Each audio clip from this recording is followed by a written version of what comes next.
সাতক্ষীরা জেলার শ্যামনগর উপজেলার ঈশ্বরীপুর গ্রামে অবস্থিত যশোরেশ্বরী কালী মন্দির হিন্দু ধর্মাবলম্বীদের একটি পবিত্র তীর্থস্থান।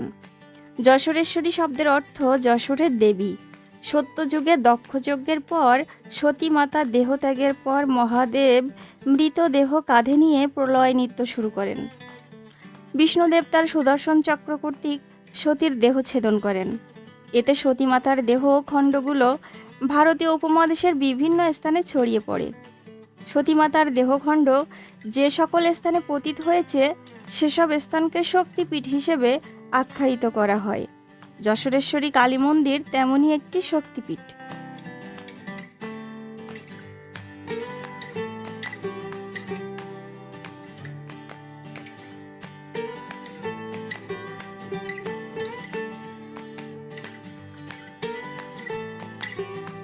মন্দিরে গিয়ে প্রথমে মায়ের দর্শন শেষে আশীর্বাদ নিয়ে পূজারীর নিকট আসি।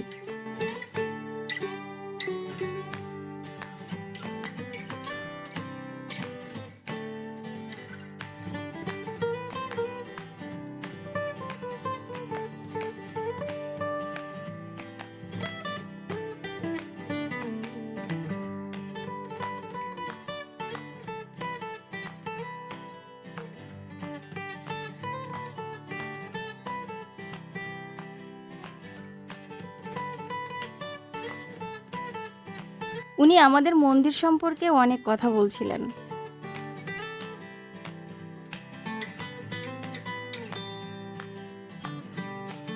পূজারী সহকারীও মন্দিরের যাওয়া আসা, প্রসাদ গ্রহণ আরও অন্যান্য নিয়ম সম্পর্কে বলছিলেন।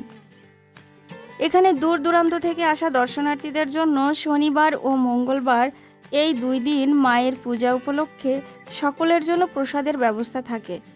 তবে অন্যদিন আসলে তাদেরকে আগে থেকে জানিয়ে আসতে হবে। আমরা হঠাৎ গিয়েছিলাম, তাই আমাদের মায়ের পূজার নৈবেদ্য দেওয়া হয়েছিল। ধারণা করা হয় আনাড়ি নামের এক ব্রাহ্মণ যশোরেশ্বরী কালী মন্দির এবং শক্তিপীঠের 100টি দরজা নির্মাণ করেন। যদিও মন্দিরের নির্মাণকাল সম্পর্কে নিশ্চিত কোনো তথ্য পাওয়া যায়নি। পরবর্তীতে লক্ষণ সেন ও মহারাজা প্রতাপাদিত্য যশোরেশ্বরী কালী মন্দির সংস্কার করেন। ত্রয়োদশ শতাব্দীতে লক্ষণ সেন মন্দির সংস্কারের পাশাপাশি মূল মন্দিরের কাছে নাট মন্দির নামে একটি বৃহৎ মঞ্চমণ্ডপ নির্মাণ করেন। আর মহারাজা প্রতাপাদিত্য তৈরি করেন কালী মন্দির। মন্দিরের স্থাপত্যশৈলী দেখলেই বোঝা যাচ্ছে এটি লক্ষণ সেন বা মহারাজা প্রতাপাদিত্য কর্তৃক ত্রয়োদশ শতাব্দীতে নির্মাণ করা হয়েছিল, যা কয়েকশো বছরের সাক্ষ্য বহন করে চলেছে।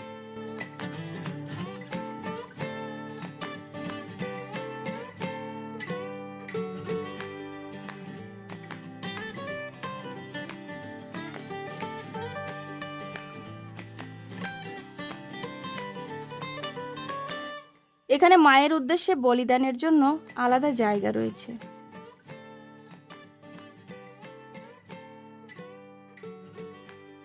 যেহেতু মন্দিরটি 51 শক্তিপীঠের একটি মন্দির, তাই এটি খুব জাগ্রত।